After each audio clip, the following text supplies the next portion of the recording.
this going to be live at? Facebook, YouTube, Twitch, X,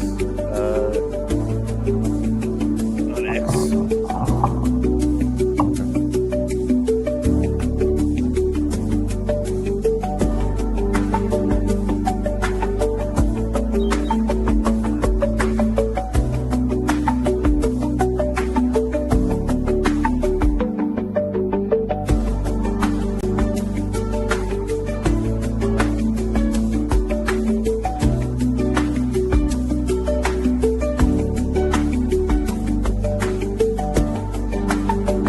Okay, what's going on? Facebook, YouTube, Twitch, and Kick. I would do more, but I have it all set up at the moment. So before we'll do, I usually do about 6.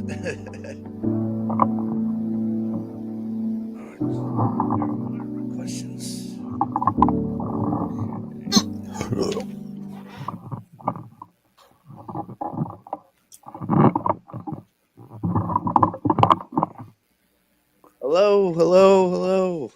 Welcome, everybody, to the inaugural episode of the Obsessive Gamer podcast. I'm your Obsessive Gamer, Joshua, known as Kush Operator, and I'm here with the first guest, good friend, and good Twitcher, 90s Nick Pencil, everyone. Hey, it's me, your friend from school. Welcome to the 90s. That's my thing. Ooh, we're going back. That's right. You remember Seinfeld? You remember Saturday morning cartoons? We're going back to the 90s. Teenage Mutant Ninja Turtles, the good version. Oh, heck yeah. That you are right, my friend. Okay.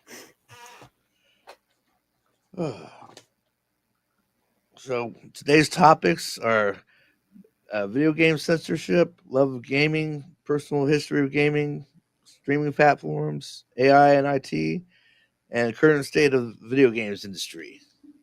So,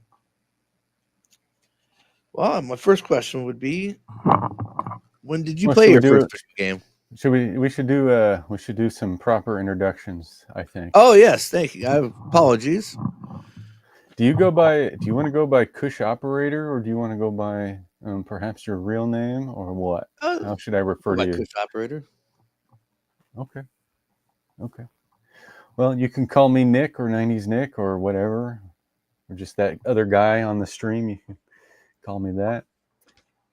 I don't care if my real name is out there. It's not exactly hard to figure out who I am. If you really wanted to know, it's fine.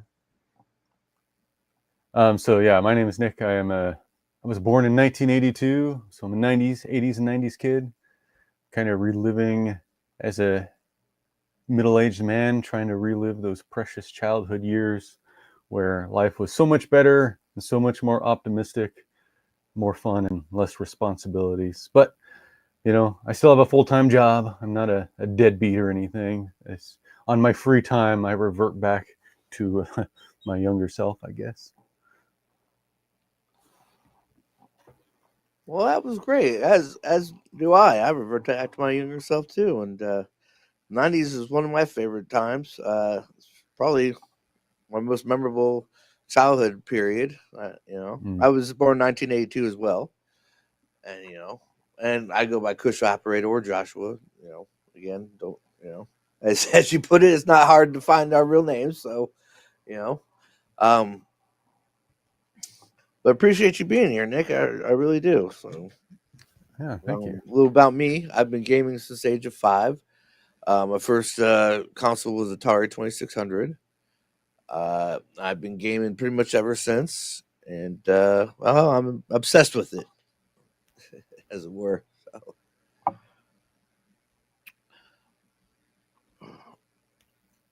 Well, what was the first video game you played, if you can remember? No, I actually can't remember the first video game. I have brief flashes of video game memories, but it was Atari 2600, just as you said. In fact, I still have an Atari 2600. Not the one I had, but I have one now. It's different, but it's a 2600. So games like Asteroids, Atari Pac-Man, I remember, Joust, the Atari version of Donkey Kong, which was not good. But those games, yeah, Joust is still fun. There are some Atari games that are still fun. I like Joust. I like bowling on Atari. There's a game called Defender, I think. That's really fun. Oh, I remember Defender. Yeah. I also love Space Invaders on the 2600. Space Invaders. I can't stand playing Space Invaders anymore. I find it pretty annoying. But it's one of those games. Like back in the day when your choices were Space Invaders or Atari Pac-Man, and everything seemed like it was pretty good. Oh, definitely, that's for sure. Uh, First video game I can remember playing was actually I don't think I can now that I think about it, but it was on the 2600. I got pictures of it somewhere, photo evidence, as it were. Oh, Um, really? I wish I had pictures what, from back then. I should ask my what? mom. I should ask her if she's got any old photos because I haven't seen a picture of 5-year-old Nick in probably 25 years. Oh, time to go back down memory lane, huh? Yeah, I should find out. Yeah. So, was your family into playing video games when you were younger? Yes. Well, it depends on what you mean by family. Brothers and sisters, yes. Well, sisters not as much, but that's kind of it's kind of expected. Although they were into games somewhat, just not as much as the boys were. My mom was surprisingly into video games, so she would play The Legend of Zelda on the NES, and she finished it. And she played some RPGs. Like I can't remember all the games they played because I mostly remember the games I played, but I do remember them playing games too. Oh, that's nice. Mom was a big game release for Zelda, huh? Well, that's impressive. I never beat that Zelda, game. yeah, I never did too either, but I think she did beat it.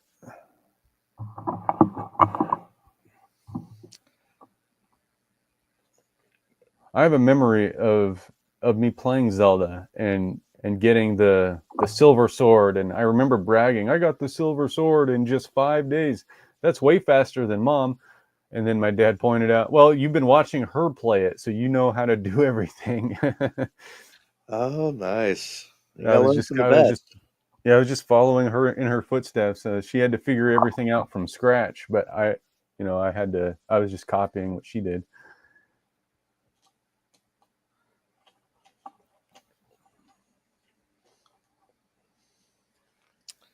Do you remember the first game series you fell in love with? Yeah, it was Super Mario Brothers. Oh, fantastic. Super Mario Brothers when we got the Nintendo. I remember that day. I remember the first day I ever saw a Nintendo Entertainment System and Super Mario Brothers. We walked into my mom's bedroom, my mom and dad's bedroom, and it was set up in their room. I guess my mom had been playing it already, sneakily behind the kids' backs. It wasn't a holiday or a birthday. It was just a random day, like maybe in the summer. I remember the weather being nice, but my brother knew what it was right away because he was jumping up and down. He was excited. I was kind of confused. What is this? What are we looking at? But he knew what it was. So he must have had friends who showed him an NES, or he knew about it somehow. I had no idea that there was something other than the Atari that you could play video games on. So that's a vivid memory that I have, and it was Super Mario Brothers. Oh, nice. It's a happy memory. Yeah, It's like Christmas in summer. right. Yep. Uh, I remember the first time I remember realizing how powerful gaming can be. My parents just got me the NES with Super Mario Brothers, and I was hooked on that. And then they got Mario Golf one day, and they were playing it at night. And then I woke up the next day, and they were still playing it. And I thought they got up early to play it, but no, they were up the whole night playing that Mario Oh Golf. no, Yeah, that's awesome. they had to work that whole day and everything. I was like, oh man, even adults will, bow down to this the power of the Nintendo. Yeah, yeah. There was a time when 6 hours could go by easily if you get sucked into a game. Well, now that we're getting older, has your gaming habits changed since you were a child? Well, yeah, of course. I work. I obviously work more than I play video games, and I work more than I was at school. I spend more hours at work now than I ever did going to school too. And like even even if you have a similar amount of free time, I feel like I don't have as much time as I used to. Even if you add up, you do the math and you're like, well, it's about the same. It doesn't feel the same anymore. So no, I don't play games as much as I do. I don't even play games every day. I mean, you might think, look at this room. This guy does. That's all he ever does is play games. And no, it's not true.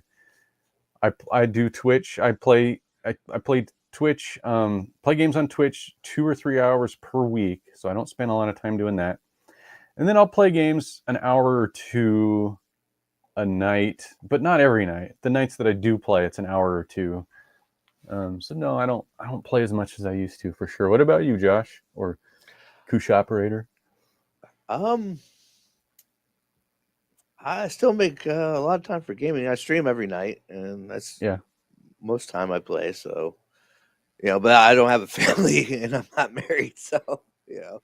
But I do have a full time job, for now at least, so I can turn this into a full time thing if possible. The dream, right?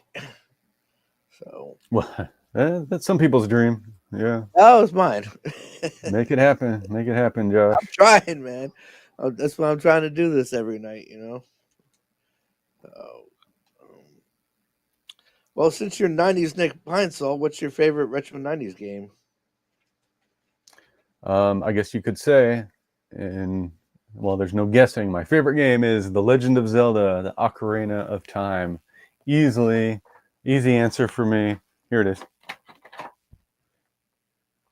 My collector's edition gold cart. I have a sad story about that if you want to hear it. Oh, please do. Well, I used to have, and here's I have it complete in box, so here's the box for it, Oh, great. manual and everything. But this isn't my original copy. I had my original copy until 2015, and then I lost my original copy, and let me tell you how. One night I was sleeping. I have a garage, and I at the time I kept all my game collection in the garage. I had a little TV set up in there, a chair, my game collection. It was a little like secret hideaway. I could go and play games, turn off the lights, and hide out there. One day it was about 2 in the morning. I hear a knock at the door. Knock, knock, knock. Who's at my door? Who knocks at your door at 2 a.m.? Is it your neighbor asking to borrow sugar? No, that's not who it was. It was the fire department. My garage had caught on fire. There was a porta potty next to my garage because they was doing construction. It was arson. Somebody set the porta potty on fire. It moved to my garage right against the wall where my game collection was, burned everything up. I had a whole bunch of stuff. I had a GameCube, a Dreamcast, a Wii, a Super Nintendo, Nintendo 64, PlayStation, Sega Saturn. All that stuff was out there. All my games were out there. Um, some really expensive stuff that is expensive now. I had the GameCube, the original Nintendo branded GameCube component cables. I had them. I bought them from Nintendo back when they were new. That's a $200 cable now because you can't find them anymore. I had the Game Boy Advance Micro. That was in the fire. That's expensive to get now. I still don't have one of those or those component cables. I managed to replace the vast majority of that collection over time, but there are a few things I still don't have, like the Game Boy Advance Micro. So it's a sad story. I have pictures. So if you ever want to see pictures, go find my stream someday on Twitch or YouTube and ask me to show you the pictures. Okay, I'm sorry to hear that. That's a shame, man. Yeah. All went up in the fire. Damn. That was a Yeah, nice yeah. collection. Okay. What do you think of the recent gamer protests with Visa and MasterCard? The thing on Steam. Yeah. I And don't really have itch.io. itch.io. Okay. Hmm. I have a game. I have a game on itch.io, but largely I don't have skin in that game because they're targeting adult rated games, Mostly. and I've never mostly I don't know what else. I haven't heard of anything else. I've never purchased an adult rated game, and it's not likely. But I get it that I don't think somebody else should be making that decision for you, right? So it seems like they're using some type of influence that they have over a payment option that they provide to say, look, Steam, we don't like this, and so we're gonna make up your mind for you by not providing. If you don't change this, we're not going to let you use our payment, like Visa. Who is it? Visa and Mastercard, something like that. Yes, Visa, I don't Mastercard, think it's right. I I don't believe. think it's right. Yeah, no. But what are you going to do? On one hand, I think they have the right to make that decision for themselves. They can say to Steam, we don't want to provide you a payment option if you're going to do this. I think they should have that right to do it, but I think they're wrong in asking Steam to do that. I think it's the wrong move to make. So I don't know. They should be allowed to make that decision for themselves, but I don't think it's the right decision. Oh, I agree with that. Just to give you a little context, this all started from an Australian group called Collective Shout, and they were against virtual and fictional SA in video games, basically. And so they pressured Visa and MasterCard to do this. And had Visa and MasterCard realized the kind of black hole he opened with the gamers, I don't think they would have done it at all, to be honest with you, because it's only earned them bad will. And hell, we've been calling the heck out of them, trying to disrupt their business. I know I've had every day. So trying to keep as many people on the line so that we can, show them that this is going to cost them money at some point. But also, these are legal games. They're legal games in the United States and other countries. I don't think a private enterprise should be able to dictate what is legal, in that regard. Although I do agree with you that it's their right because it's their payment process or their platform, and they had put whoever they want on there. But I think had the warned Steam or they would have worked around another way about that. So. And there, it's not just porno games. There, at least one game I do know is Mouthwatch, which is a horror game. It was a little intense, and that was one of the ones he took off of there. Oh, well, I do enjoy horror games, so I'm not cool with that. Yeah, I don't think it's gonna last though. Steam likes to make money a lot, and if they were making any significant amount of money off of those types of games, they'll find a way to continue to sell them, I think. Yeah, I think so as well. I imagine it's just going to peter itself out, but still, it's wondering if they went from fictional essay games to say violent games or something. I don't think that would stand. Well, I don't know what it's like in Australia, but um, Americans are really lenient on violence and not as lenient on the other stuff mentioned for some Oh reason. yeah, that's true. That's kind of always been the case. Yeah. Where do you think the gaming industry is going when it comes to AI? AI. We're going to go to AI now. Here's the thing about AI.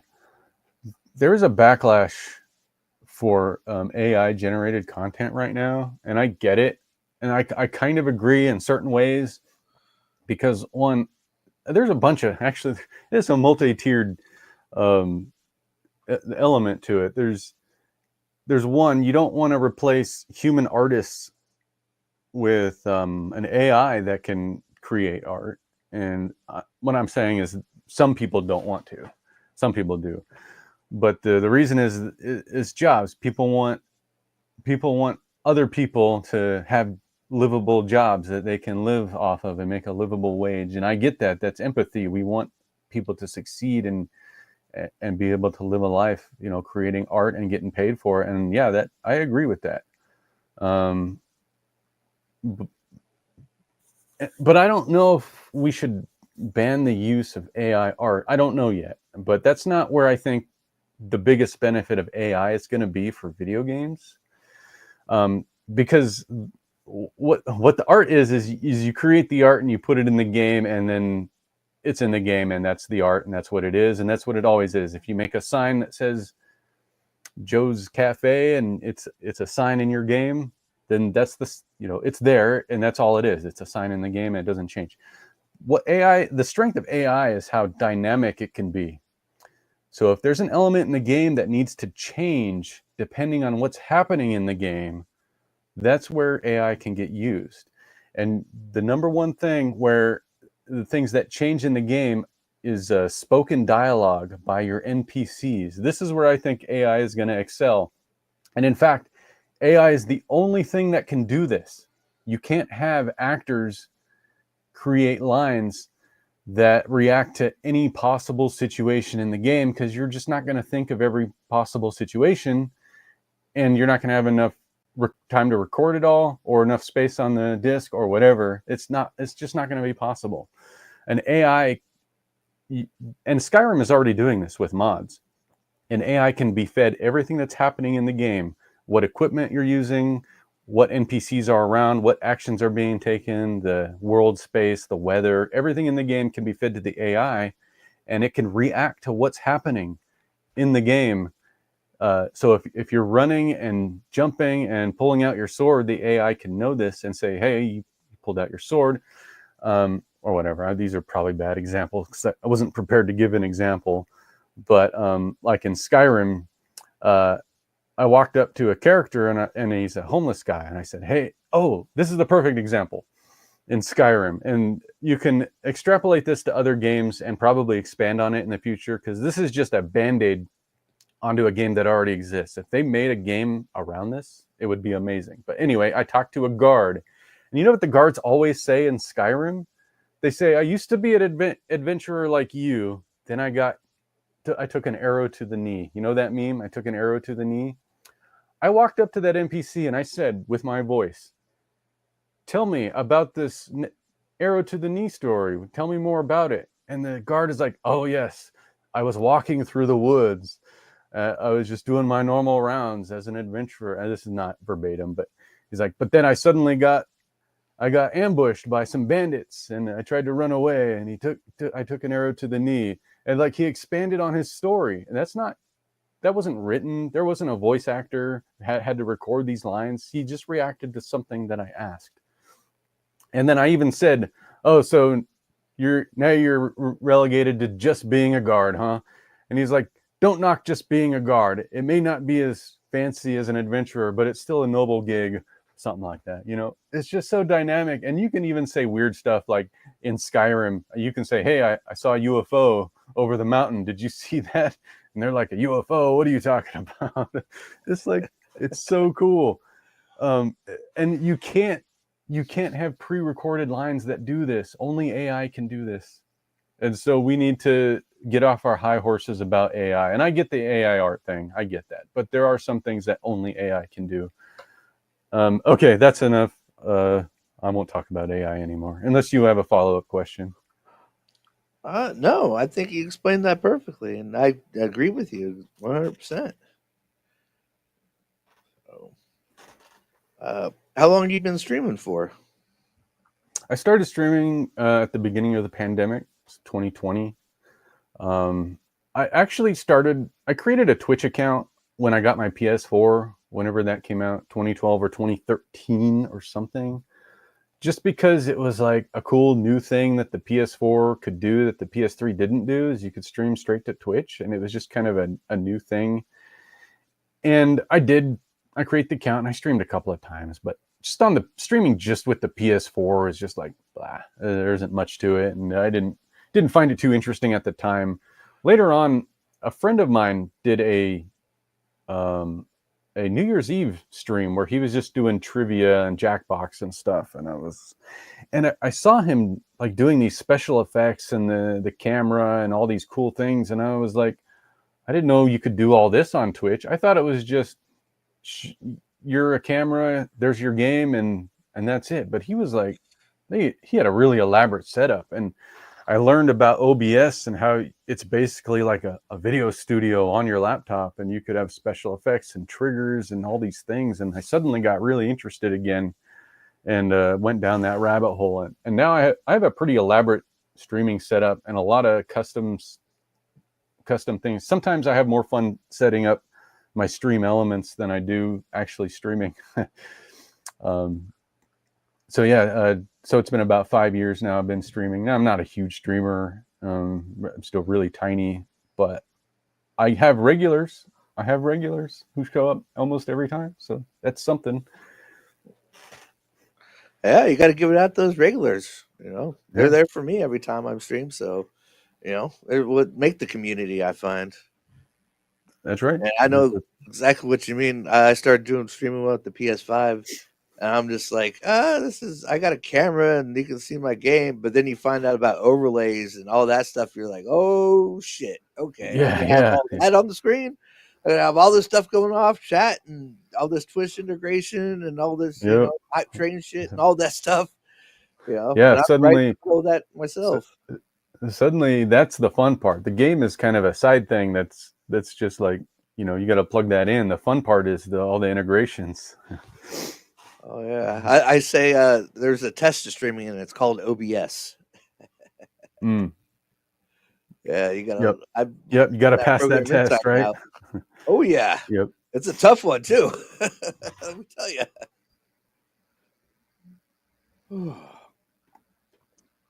Well, what is your favorite thing about streaming? So my favorite thing about streaming is just connecting with other people, because one of the lost elements in my childhood was playing games with friends, and that's kind of a thing that as a society we've kind of moved away from in a way. We still have online gaming, I guess. I don't play online that much. I was always a couch co-op kind of person. I grew up with Mario Kart 64 and GoldenEye, and being able to punch the friend next to you when they shot you with the golden gun. You can't do that anymore. And Twitch it's not that, because they're still not there with you. You can't punch them in the thigh anymore, but you still kind of get that, where at least you're not alone playing a game by yourself. You can kind of relive those magic moments through the chat box and through Twitch reactions and things. So it's kind of the main reason. It's not about the playing games. It's about connecting with people. No, I feel the same way. That's why I love to do this. Is just connect with people, and the games are sort of the medium that does it. I find. Yeah.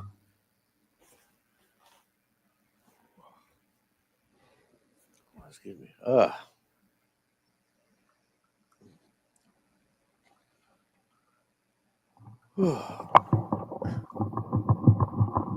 I think that's probably gonna do it. I don't got any more questions for you, bud.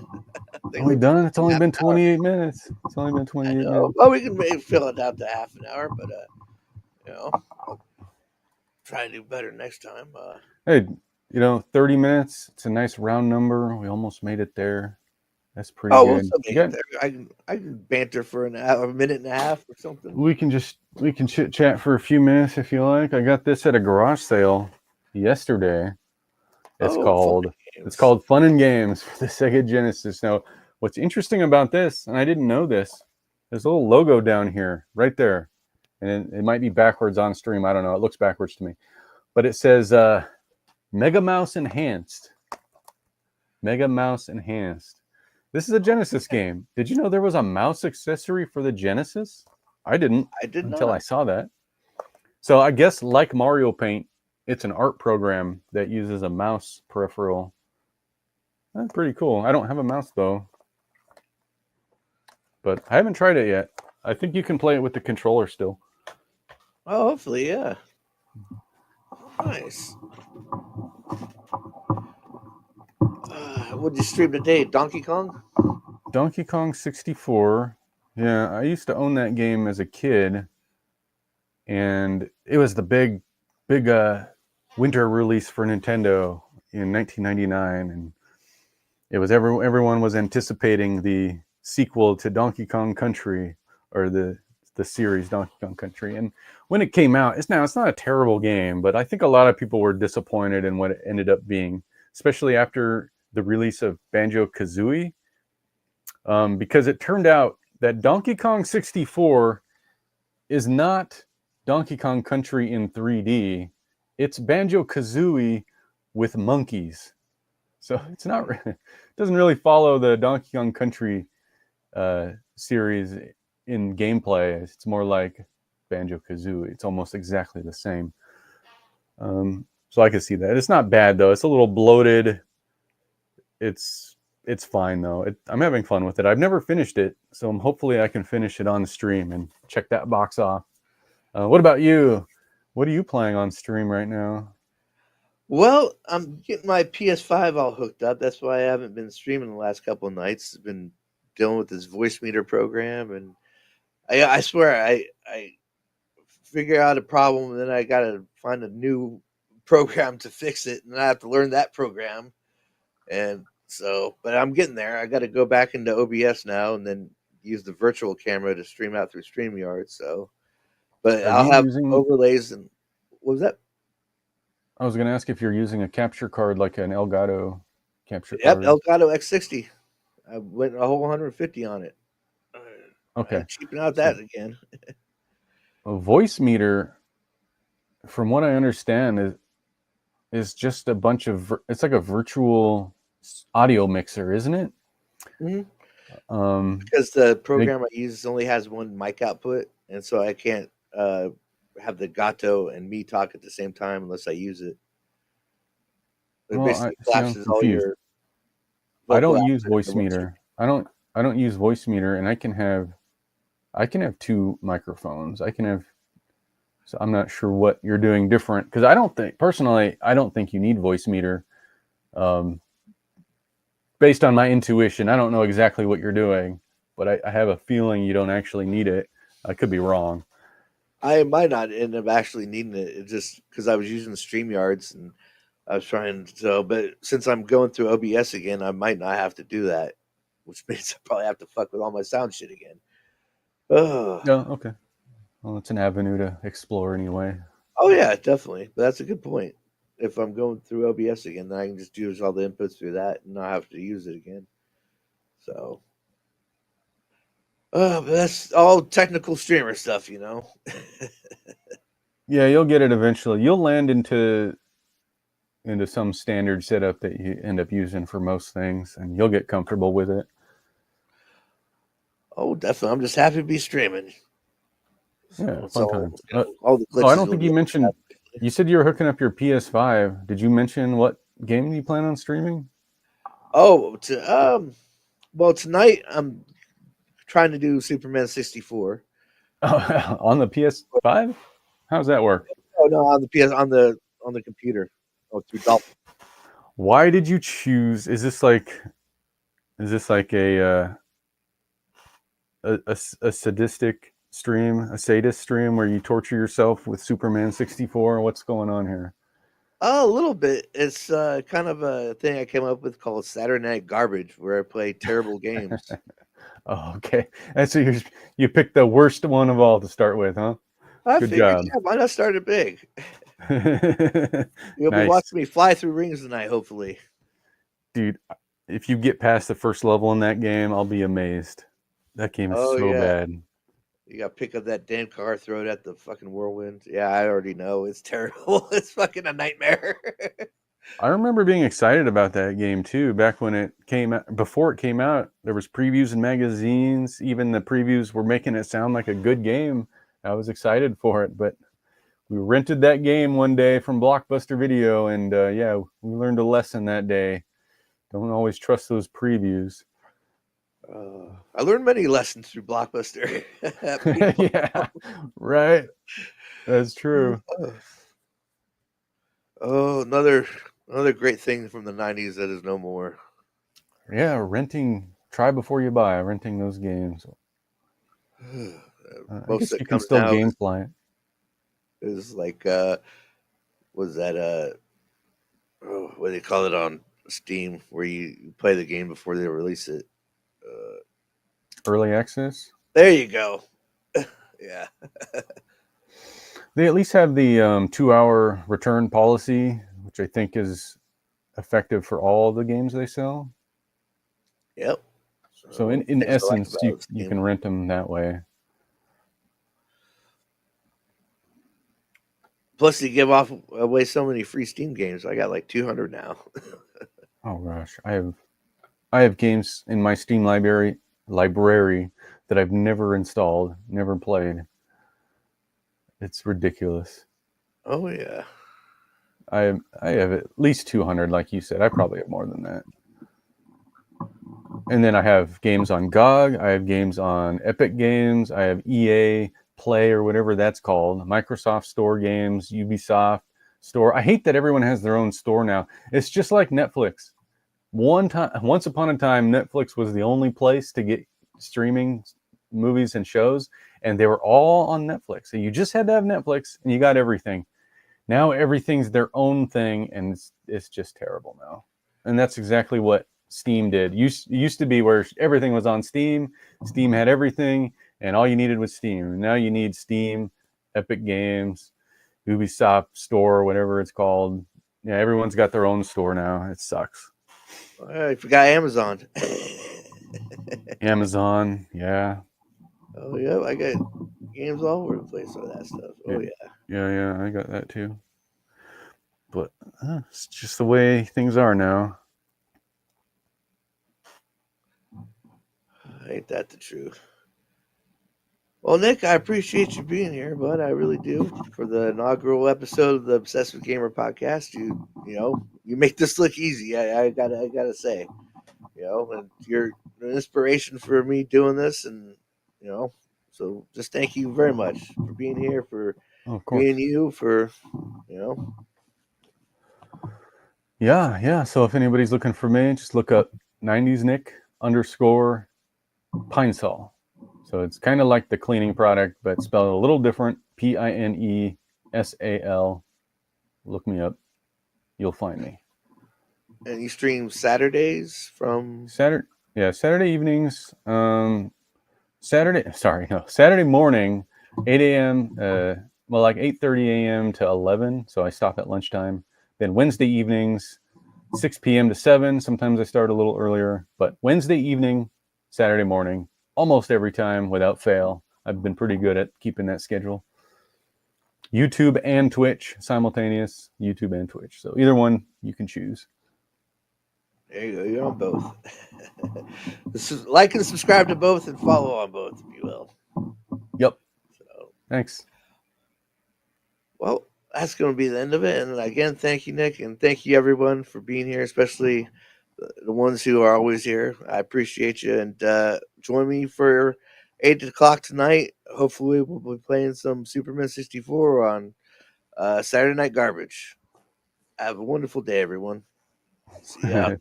Bye. Remember, clout kills.